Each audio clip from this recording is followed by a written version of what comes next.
So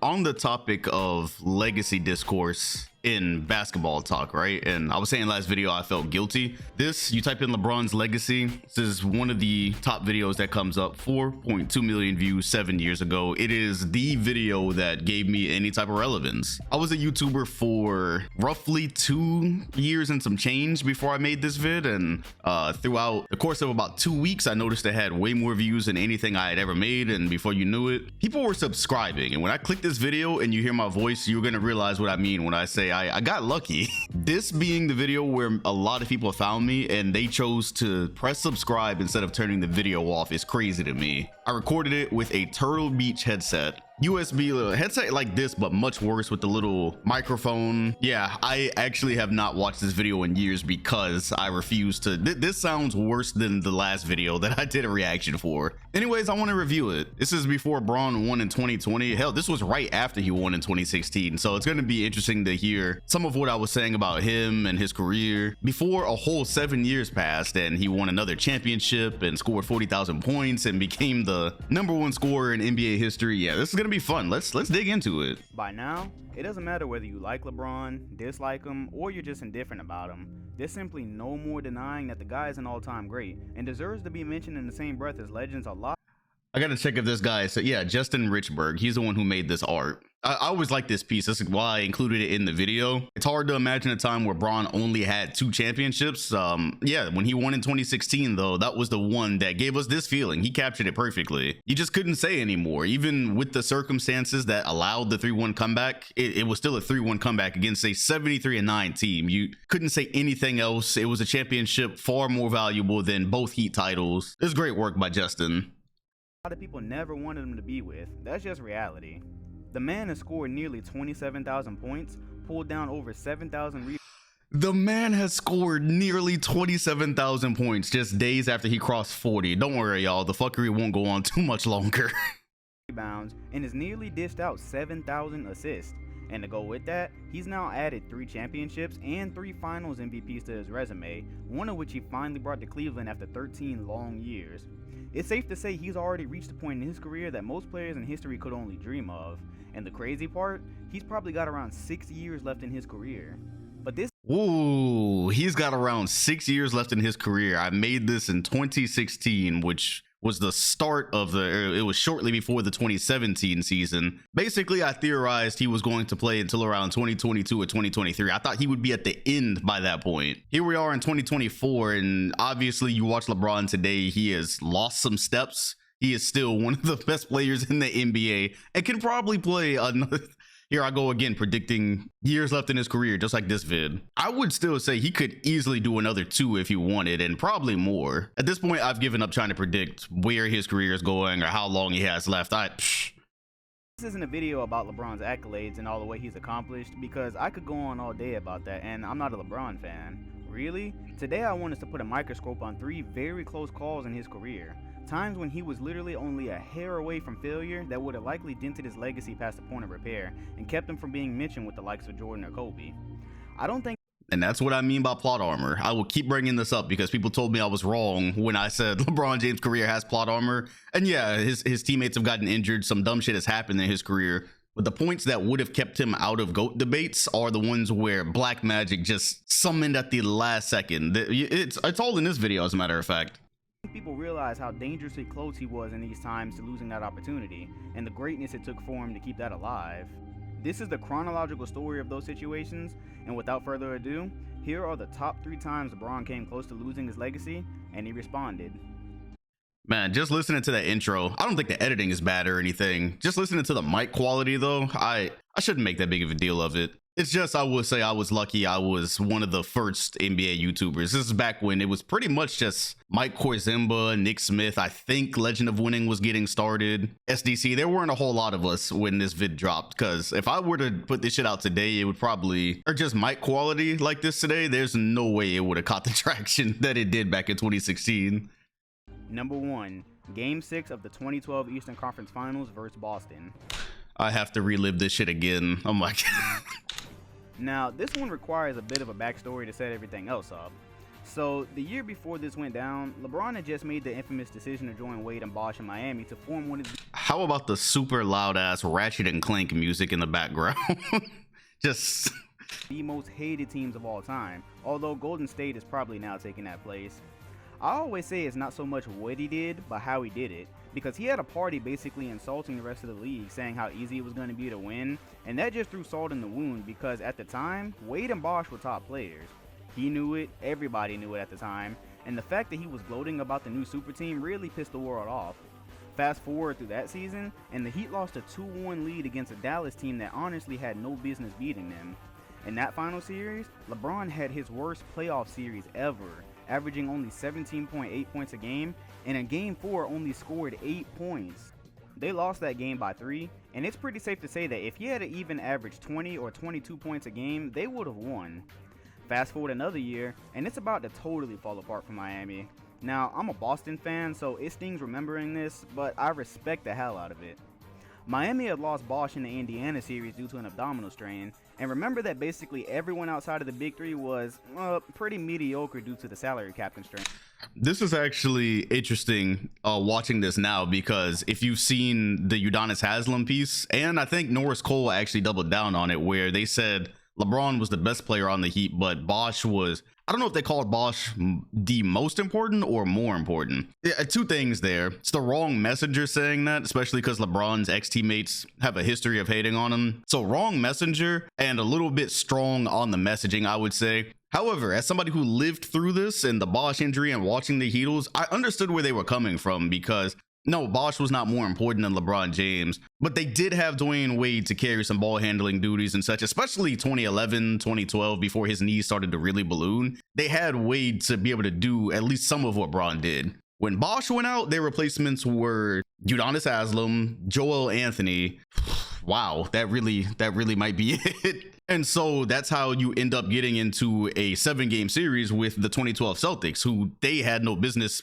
First of all, the 2012 Celtics didn't have any business being in the conference finals. They've replaced Derrick Rose's injured Chicago Bulls team. But yeah, with Bosh, if Bosh had played that series, it would have went 5 or 6 max. He did end up playing later. I have a feeling they kind of rushed him back. He was not as effective for the 3 or 4 games he was able to get in. If they just had healthy Chris Bosh, they would have dominated us. We had no business being there. So once again, wrong messenger from what we've seen this week. I do understand what they were saying though. And nobody gave 2 shits about that because A, Miami was despised, and people would pay anything to see them lose under any circumstances. And B, basically everyone had gotten hurt in the lockout shortened year, including Boston, who were giving Greg Steensma minutes because of injuries. Oh, Greg Steensma, man. Sometimes I watch old footage like this, or just old Boston footage, and I go, damn, I have really been around for a minute. Just in NBA history, like the scrambling my team had to do once they traded Kendrick Perkins. You had Nenad Kristich that year, and then this is the very next year we, like I just said, we're giving Greg Steensma minutes. I have not forgiven Danny Ainge for potentially forfeiting a championship by trading Kendrick Perkins, and depending on Shaq, who had 1 leg. So it was fair game. Despite not having Bosh, Miami managed to take a 2-0 lead, but Boston fought back to tie the series and push it to a pivotal Game 5 in Miami. And I'll never forget what happened next. Pierce for 3. It's good. Paul Pierce from way downtown. Then Boston leads by 4. I would never be able to describe my emotion as a child watching this game. I don't know if I cover it in this video. There was a point, I think, in the 4th quarter where Miami was about to go on a run. I think, oh yeah, it was Dwayne Wade blocked. Dwayne Wade blocked the Brandon Bass dunk. They were about to go the other way, get a highlight play, make the game 2 or 3 possessions. Instead, Rondo tipped the block to Michael Petrus, and he hit a 3, which either gave us the lead or tied the game. And then a couple of minutes later, you had Paul Pierce hit this dagger 3 in LeBron's face in Miami to take a 3-2 lead against this Heat team who just the last summer had said they were going to win 6-7 championships. Ooh, I knew it was too good to be true. He hit this shot and I didn't know it was too good to be true back then. Looking at it now, that was way too good to be true. Plot armor, man. Plot armor. Paul Pierce had again seen the best LeBron in the playoffs, knocking down a miraculous 3 to give Boston a 3-2 lead in the Eastern Conference Finals. Mind you that everybody had written Boston off that year, but here they were ready to upset the Miami Heat in 6 games. but all the talk that happened after that game really unleashed the beast. There was so much talk about how LeBron wanted to be king without a ring. They said his super team had failed and that he was a choker. There was even talk about trading one of the big three for Dwight Howard. In short, that's also interesting to hear today, as we now just learned Chris Paul was apparently on his way to the Miami Heat. I think there's more to it than just he didn't want to give up his jersey number. And to my knowledge, they did not give a year of when Paul was supposed to be traded there. My guess, it would have had to be around here, either when they lost in 2011, because that's when Paul was looking for a new home from the Hornets, or here when they were about to lose and once again talking about trading a piece of the big three. Yet it kind of wouldn't make sense here, as this was his first year as a Clipper. I really think the only year that trade that they're talking about could have made sense would have been before this, right before this, 2011. LeBron's legacy was on the line, because had he failed to win a championship with this Miami team 2 years in a row after gloating about how easy it would be, well, there'd be no coming back from that, to put it lightly.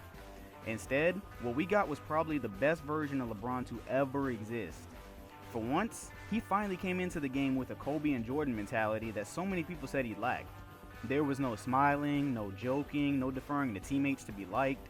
He walked into the Garden like he was the best player on the planet, and nobody could deny it this game. Fun fact about this game and me watching it in real time, I cut that shit off. Oh man, I'm pretty sure by about the second quarter, when he was just blasting us, I turned the shit off. I was like, all right, I'll be back in game 7. I had a short temper as a child, and being a Celtic fan, that went for Ray Allen misses, every time Kobe Bryant torched us, and yeah, when LeBron would torch us. So here I accepted by around quarter 2 or 3, I accepted we weren't coming back and that he was just on a mission and we were gonna have to do it in Miami in game 7. So I went upstairs and went about my business. I did not watch the rest of this shit.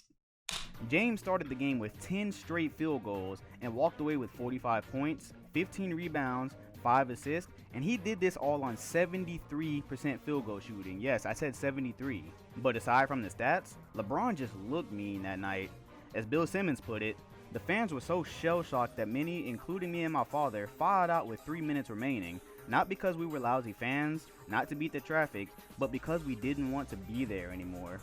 Honestly, if he'd played this way his entire career, he would have a very serious case to already be called the greatest player of all time. He went on to score 31 points and grab 12 boards in Game 7 to eliminate Boston, and then went on to win his first championship. So to sum this one up, with everything on the line, LeBron put up one of the greatest performances of all time, and even though I was one of the fans victimized by it, entire legacy on the line, and at that point he was the first player with 45, 15 and 5 in a playoff game since 1964 Wilt Chamberlain. It always goes back to Wilt or MJ. Just still 12 years later, cannot say enough about this performance. Still the most important performance of his career. Again, they go down that night, who knows what the rest of his career looks like. I still appreciate the greatness, but this wouldn't be the last time his legacy was tested. 2. 2013 NBA Finals, Game 6. We already knew what the standards LeBron was held to. Nothing he did in the 2012 playoffs was going to be enough to solidify his career alone. Just a year later, his legacy was again being held to the fire. You see that shit? Just side note, it really took a lot of humility and unselfishness from Dwayne Wade to welcome LeBron to his team. I know they were friends and they were buddies. Just as alpha players though, this is Wade's building. He's won a championship here. And it got LeBron's face on his building when they were, I don't know if they were ever rivals against each other when they were playing. They would have good one-on-one matches against each other, but they never got to play each other in the playoffs before or after the joining. Yeah, it takes for star players to welcome another star player like that. I think that's a feature of team ups we can underrate a bit. People were already saying his ring didn't mean enough because it was in a lockout-shortened year, and they were especially saying that because it looked like the Spurs were about to end Miami's then short-lived success. It was Game 6, the Spurs had a 3-2 series lead and had all the upper hand they needed. By the end of the third quarter, they had a 12-point lead and all the momentum. Miami's super team was about to lose another finals, have an ugly 1-3 record, and regardless of what LeBron had done the year before, this was about to wash it all away. It gets murky here though. In the fourth quarter, LeBron would go on to put up 16 points to lead Miami's comeback and finally take the lead. However, the Spurs somehow withstood that comeback and created enough distance between them and Miami that really should have been enough to win the championship. However, we all know how it goes. Pretty much everything that needed to go wrong for the Spurs to lose went wrong, and everything went right for Miami. Here's where it gets really murky though. LeBron James hits the three that made it a 2-point game, making it possible for Miami to stay in the game in case San Antonio missed free throws, which they did. However, he missed the real three that would have tied the game, and had it not been for Bosch's amazing rebound and Allen's miraculous three, Miami would have lost. For this reason, many people have gone on to say that Ray Allen saved LeBron James' legacy that night. Personally, I agree that the shot by Ray did save it for the simple fact that the game was over if it missed, but you have to give LeBron James just about as much credit for saving his own legacy, because something that never gets talked about for some reason is the fact that Miami was dead in the water until LeBron breathed life into them with that 16 points in the fourth. What if he had to just continue to be passive? Ray Allen's three never would have even been a possibility then, and the Heat would have sailed off into the night quietly.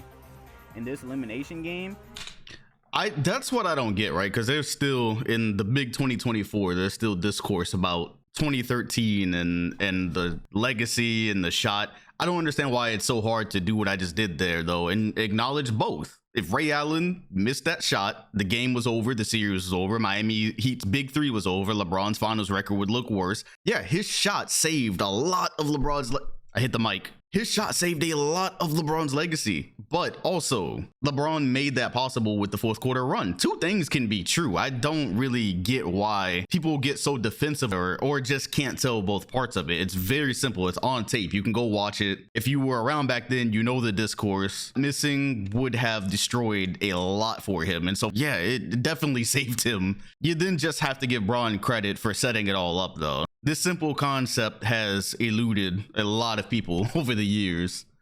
James tallied a triple-double with 32 points, 10 rebounds, and 11 assists. And in Game 7, they would go on to close out the Spurs as LeBron would score 37 points and grab 12 rebounds. To say that Ray Allen saved LeBron's legacy with the three-pointer isn't totally wrong, but it's also not right to leave out that LeBron stepped up in a big way when his team needed him. Ray Allen wouldn't have had anything to save that night without James' contributions. 3. The 26. This photo is hilarious. Imagine the San Antonio Spurs never get that back. Still one of the most painful finals losses ever. Tony Parker admitting they knew the series was over after Game 6 is a crazy fact about a team such as the San Antonio Spurs and a franchise of their caliber. As a Heat hater during those times, and probably a LeBron hater too, seeing them go from up 5 or 6 points with virtually no time remaining to losing it. Again, my dad was a LeBron fan, so we were in the crib watching that one together. I think LeBron turned it over. The game was starting to end, and I was running around the house jumping. The highest of highs and the lowest of lows. Plot armor. 16 NBA Finals. The last time LeBron came close to losing his legacy is still pretty fresh in all our minds, and it's one of the most amazing things to happen in recent memory as it pertains to basketball. Even after LeBron won in 2013, he went on to lose in 14, giving him a 2-4 finals record. And all the way until there was only a minute left in Game 7, it looked like he was all but destined to fall to 2-5, in which most people would have officially eliminated him from all Jordan or Kobe talk. And boy did he come close. Cleveland fell down 3-1 to the Warriors, and it really just confirmed what everyone knew at the time. Cleveland had no business competing with the Western team. And that's still pretty true because as a team, there's no question Golden State was better, and still probably is. But before this series, I had a theory about Cleveland's chances in the finals. I picked Golden State to win, but I did mention that if all you're asking LeBron to do is to be great for 4 more games, he could do it regardless of who he had around him, and boy was I right. Now, there is some context needed here. After 2 championships, 2 finals MVPs, and 4 regular season MVPs, most players would need nothing more to prove themselves. But again, LeBron is held to a different standard. After the decision part 2, calling himself the best player in the world, and saying that he will undoubtedly be on Mount Rushmore at the end of his career, he needed to win another one to get himself there, especially this one. All season long, the Warriors were in the spotlight, and so was Steph Curry, who became the first unanimous MVP, and looked all but certain to repeat at LeBron's expense for the 2nd year straight. What put LeBron's legacy in jeopardy even more was the fact that everyone, including himself, believed that if the Cavs were healthy in the 2015 finals, they would have handily beaten Golden State. Yet, here they were down 3-1 with everyone healthy, and then you add in the fact that Draymond and Klay had begun to toss rocks at the throne, and well, LeBron's legacy was about to be tarnished forever. But wait, there's more. Something that people will never remember because winning heals all wounds is that LeBron was being pretty passive for most of the series. People immediately point to his stats and say that he was the only one doing anything, when in fact he was not being aggressive for a while and putting pressure on the D like he could. Take for example Game 4, where he finished with 25 points, 9 rebounds, and 5 assists. That's an amazing stat line, but nobody's ever going to remember that he basically padded 7 points onto his stats in garbage time when the game was out of reach, which is a far cry away from the LeBron that we saw in Boston when everything was on the line. However, he more than made up for it, scoring 41 points in 2 consecutive finals games, and he almost triple-doubled in both of those, as him and Kyrie put the city of Cleveland on their backs and just would not let them lose. But then Game 7 came in Oracle, and the cards were still stacked against them, and again, LeBron wasn't having the best game of his career. He wasn't in full attack mode all game like he was when his legacy had been on the line in 2012, but he still finished with the triple-double and one of the greatest finals moments of all time. Iguodala to Curry, back to Iguodala, up for the layup, oh, blocked by James! Bruh, I think LeBron has probably, I don't know how many of the top 5 moments I will always remember vividly in my head he owns. It's a few though, and this is one of them. I'll never forget, 'cause I was standing up once again. I needed the Cavs to lose that finals. I'm standing in front of the TV, and I did not see LeBron James until he was midair. I never saw him coming. I just stood there kind of stunned. Of course, at this point, nobody had scored for a while, so I'm still waiting to see what happens next. And when they finally called a timeout, I think I just turned to my dad and said, this may be the greatest block I've ever seen in my entire life. Oh, bro, his career is a literal movie. I was giving this game my full attention, and I'll never be able to forget when I saw this, mainly because it was like a jump scare. All I saw was Iggy going to the rim for a layup. I never once saw LeBron hot on his tail until he was all over the backboard. All right, well, it looks like my memory still serves me. This is how I remember that event. And it pretty much just took the wind out of me. I couldn't believe he got that. The scoring was coming slow at that point, and it's safe to say that if that layup had went in, the Warriors would have probably won the game, but it just wasn't going to happen on James's watch. The game was still close after Kyrie's 3, and James would go on to put it out of reach after drawing a foul on a dunk that would have likely ended Draymond. Look at this shit, bro. This is this dunk should have went down. Out of everything that happened in the series, this being a 3-1 comeback, 73-9, the shit they were talking to LeBron, this dunk goes down. I don't think their relationship would be the same. Also, the Kyrie shot, I knew for a fact. When he made it, it was over. I knew it. Once again, the scoring drought had been too long. It was beginning to feel storybook for Cleveland. I knew there was no hope. I still had hope. I knew there was no hope. Green's career. And in one of the greatest, most competitive games I've ever seen, LeBron fulfilled his promise to Cleveland and brought them a championship after doing the impossible, being down 3-1 against the 73-win Warriors. This miraculous win gave him his 3rd championship, his 3rd finals MVP, and once again saved his legacy. And I truly believe that this was the last time his legacy should ever be taken to trial. There's simply not much left for him to accomplish now. He's still stacking up his stats, which are already at all-time great levels. He got one for the land, and he beat the team with the best record in history. He could honestly retire right now, and what would you be able to say about his career? He could retire right now, and then he went on to win another championship with the Lakers of all teams, and continue to stack stats while also having a chance in the future, maybe to win another championship. What can you say? Truth be told, as long as he doesn't leave town again for another super team or go on any more tirades about it being easy, would it even matter if he lost another finals? I mean, this guy has done more than most NBA players can dream of. And so, those were the top 3 times. I will say I was wrong about this, because if they had have went to the 2020 finals and lost it, especially to the Heat, 16 would still be strong.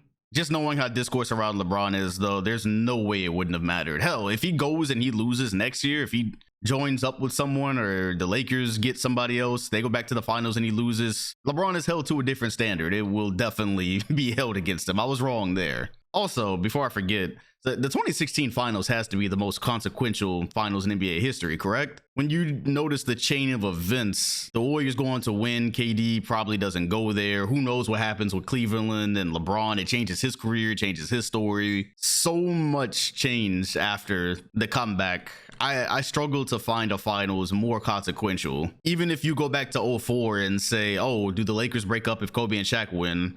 I think they probably still break up, knowing all the context behind it. Yeah, 2016. LeBron's legacy was on the line, and he responded. If you're a LeBron hater, don't worry, there was a time when I was too. Well, pretty much when I was a kid. Hell, I've got no problem admitting I was one of the people praying for him to lose in 2013. I get it, but what's done is done. Let's take these last 6 years of his career and just appreciate what we've witnessed. Why did I think he only I guess back then 6 years was not a bad guess. Why was I saying it as if it were written in stone though? To be fair, at the level he was playing, by then he already had what, 13 years in the league roughly, so adding another 6, it's fair to believe he would have been done by this point. And then we're gonna sit here and look at this video 6 years from now. Is he still playing? Because your hate for a player should never exceed your ability to appreciate the game of basketball. That is what should have been taken from this video, not the legacy discourse, not the legacy on the line stuff. That should have been what spread. Obviously, that's too positive of a message. Here we are, and there's now a trend to get rid of 90s basketball, or we're done with the 90s. Still tearing MJ down. Ugh. A positive message on the interwebs will never, ever, ever, ever succeed. When Kobe retired, even the people that hated him came out to pay respects to the many years of entertainment he'd given us, and we all wish that we could have relived the last 15 years just to watch him do it all over again. Believe it or not, when LeBron says goodbye to the game, you're going to realize you've never seen such a combination of athleticism, size, and strength like you've seen with him now, and you're also going to realize you may never see it again. He defended and solidified his legacy on multiple occasions. It's time you move on. Appreciate him, appreciate Curry, appreciate all these guys, because they're not here forever. Too positive. Appreciating greatness, if you want to relive the greats of the last decade or two, check out the mix I made about a week ago. It's a pretty good watch. I'm Dom2K. Man, I failed in remaking this mix. This is the 7 years mix, which is probably one of the best mixes I've ever made. It is the best mix I ever made. 7 years passed so fast. Last summer, I was supposed to drop an updated version of this on the 7th year. I failed. I will go back and remake this mix. And also, when you see the remastered version of this LeBron video pop up on your timeline, just mind your business, because any video where I sound like this, I'm gonna go back and fix. It may not be anytime soon. I will go back and fix it though. Thanks for watching. Signing out. Signing out. That might be the only time I ever said it.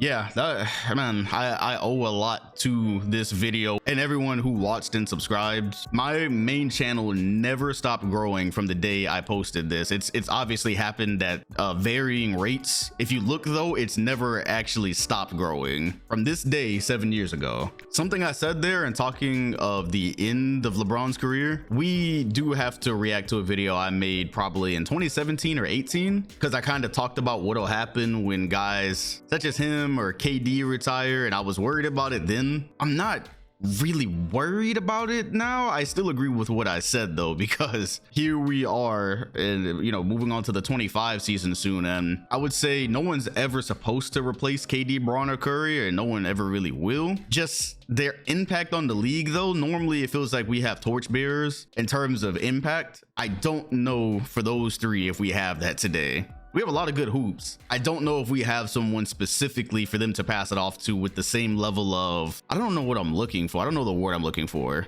If you watch basketball, you understand what I'm saying. We'll watch that video together. It'll make more sense then. Hit the like button and comment if you enjoyed this one. Also hit the bell next to my name if you want notifications every time a new video drops. Appreciate you watching, and I'll see you all in the next one.